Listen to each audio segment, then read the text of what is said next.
Bonjour, mon nom c'est Laurie Boulian. Je suis intervenante au Calax de Bécomo. Ça fait 5 ans maintenant que je travaille auprès des femmes qui ont vécu de la violence sexuelle. Puis aujourd'hui, je vais vous parler des Calax. Le Calax, c'est le centre d'aide et de lutte contre les agressions à caractère sexuel. Les Calax, c'est vraiment des endroits sécuritaires où les femmes peuvent venir chercher de l'aide. Calax, ces intervenantes, on va être vraiment à l'écoute de la femme, de ses besoins dans le moment, qu'est-ce qu'elle a besoin dans le moment présent.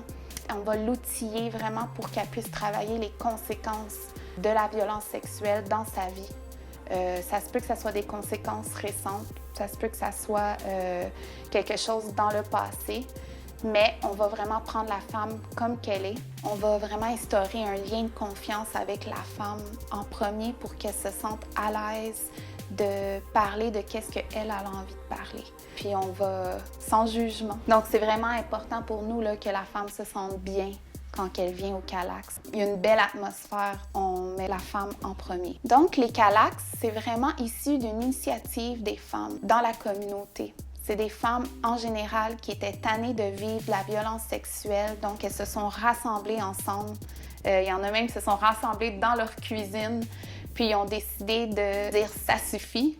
Nous, on veut mettre un terme à la violence sexuelle. Donc, elles ont décidé de partir un groupe de femmes pour s'outiller, puis aussi pour faire des actions dans la société, vraiment pour contrer la violence sexuelle. Notre Calax ici, Lumière Boréale, a été fondée dans les années 90. Donc, on a maintenant plus de 30 ans. Mais les Calax, en général, il y en a partout au Québec. Ça a commencé dans les années 70. Bonjour, je m'appelle Elisabeth Brea. Je suis à Calax Bécomo depuis 6 mois et je travaille ici comme intervenante. Le Calax Bécomo se trouve à la Côte-Nord et on va servir la Haute-Côte-Nord, Manicouagan, Kaniapisco et puis le Golfe Saint-Laurent.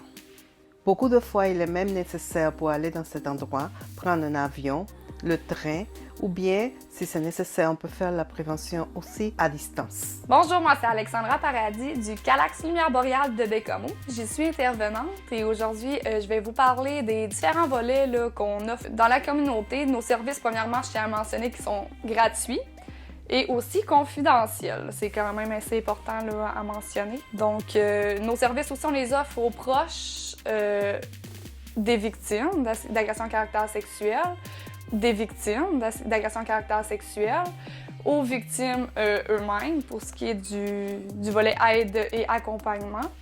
Et on les offre aussi dans la communauté pour ce qui est de prévention, sensibilisation. On essaie de sensibiliser toute la communauté en fait à c'est quoi le consentement, c'est quoi l'agression à caractère sexuel. On essaie de faire changer les choses pour le mieux.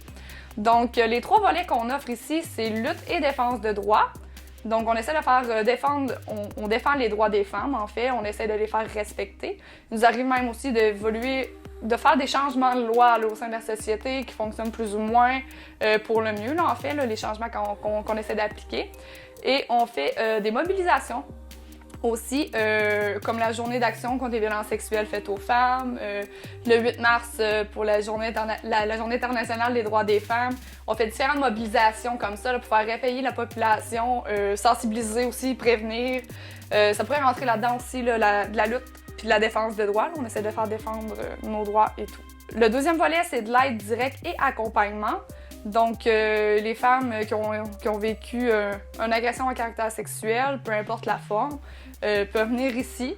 Ils peuvent nous téléphoner, on peut faire des rencontres à distance s'ils souhaitent, mais principalement, ils essaient de venir ici. Et on travaille vraiment sur la reprise de pouvoir de la femme. Donc, on a de l'intervention en individuel pour ce faire. On a aussi des interventions de groupe. Donc, c'est des femmes qui créent un groupe, ils peuvent discuter de différents sujets, de se donner des outils et ça les aide à reprendre le pouvoir sur leur vie. Nous avons l'accompagnement aussi. Les femmes peuvent nous téléphoner s'ils souhaitent l'accompagnement. Dans le cas, il y a un rendez-vous chez le médecin, ils sont pas à l'aise d'y aller tout seuls, on peut les accompagner. Ça peut être de l'accompagnement en justice, on les accompagne dans tout le processus. Donc, ça se résume à ça, le volet numéro 2, aide et accompagnement. Nous avons aussi le 3e volet qui est prévention et sensibilisation. J'en ai parlé un peu précédemment dans le premier, mais on pousse encore plus dans le fait que qu'on a vraiment des programmes spécifiques, comme pour les écoles, qui est le programme Empreinte que nous donnons en Basse-Côte-Nord, en Haute-Côte-Nord. Dans les différentes écoles, à leur demande, là, on y va, on donne la sensibilisation, la prévention.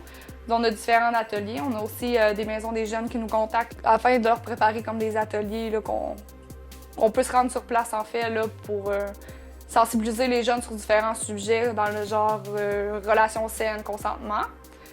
Il y a la sensibilisation, la prévention dans la communauté. Ça peut être le simple fait d'aller faire des cercles de partage aussi là, à Pessamit ou dans les différentes communautés autochtones. Ça peut être de publier sur notre site Internet différents articles et autres là, qui sensibilisent la population en matière d'agression à caractère sexuel.